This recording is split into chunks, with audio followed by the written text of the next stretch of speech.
Peter's perspective was looking back, while Jesus' perspective is always looking forward. Peter felt perfectly justified in arguing with Jesus when Jesus began talking about his own personal sufferings and his eventual wrongful death. Peter was responding in the manner in which he had been taught. He might well have been afraid that his religious beliefs and traditions were about to be stepped on, at worst, questioned at best, at least by everyone on the streets, everyone in the neighborhood. After all, what would the neighbors say? Isn't that I dare say that many of us use that criteria. What would the neighbors say in determining what we think and what we believe? What would the other believers say if they heard this statement from Jesus? That would lead them to believe that the Messiah himself had some sin in his life because of his impending suffering.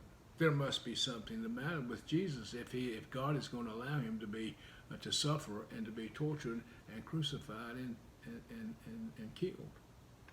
It would ruin the movement. Everyone would have egg on their face. And so enter the self-denial, if you will, church, of religious pride or the inflexibility of our traditional thinking. And yet Jesus was there to introduce a new thing altogether, and he himself was being challenged. Jesus is setting the example for us. The entirely new concept that to be a follower of Christ meant that you too might have to change your old way of thinking and embrace the new. That was disturbing, and it was contrary to the norm at that time. What issues today are challenging the old and ushering in the new? Perhaps our denomination and the institution of church, of Christianity itself, is being asked to consider the self-denial, perhaps of our own inflexibility. And so during this Lenten season, what can we hope to learn through our own self-denial? Or to put it another way, our own denial of self. Perhaps we can learn less of me and my traditions of inflexibility and more of God.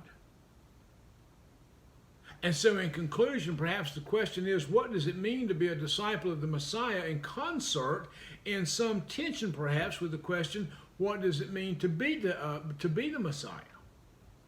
You see, all the while Jesus was trying to teach Peter what it meant to be a disciple of the Messiah. And Peter, in a strange sort of way, took Jesus aside and tried to remind him of what Peter thought it meant to be the Messiah.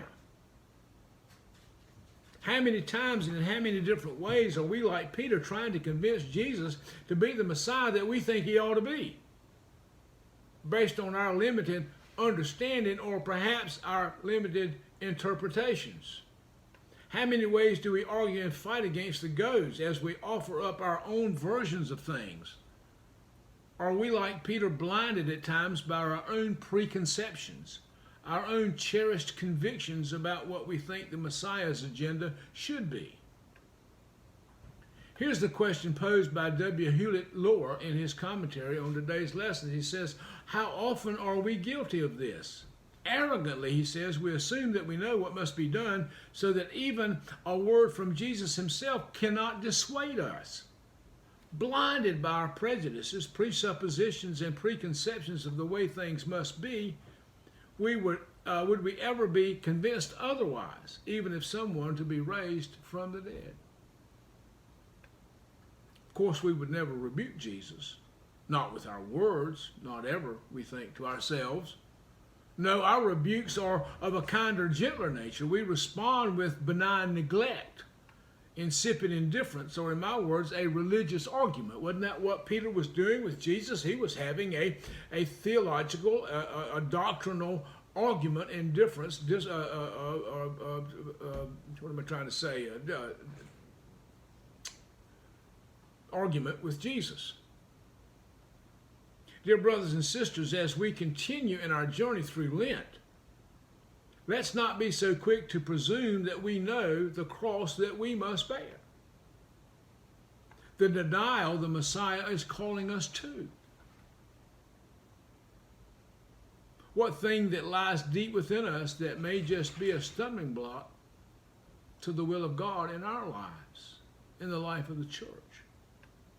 Our cross may have nothing to do with the physical elements, the temporal things, although those things point us in the right direction, fasting. But could it be deeper than the flesh? Could it be in the human will? Can we deny our will to the will of God? Peter, in all his zeal and passion, was actually speaking, I think, on behalf of the enemy. Jesus said, "Get thee behind me, Satan." See, when he tried to calm down the Messiah and get him to rethink his position, to rethink what he was saying. You don't really mean what you're saying, Jesus. After all, Jesus was about to get out of hand. What would the neighbors think? Dare we allow God to get out of hand with us?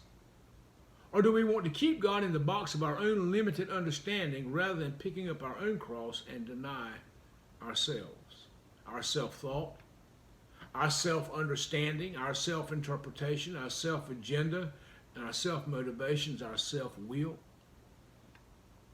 Perhaps in a nutshell, we can take away from today's lessons is another great lesson that requires our crawling up on that cross next to Jesus and practicing less of me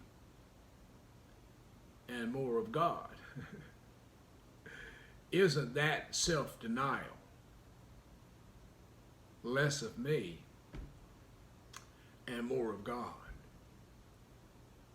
Peter was all about himself and his thinking and his belief system based on what he had been told, and Jesus was trying to get him to understand a different way because the kingdom was at hand.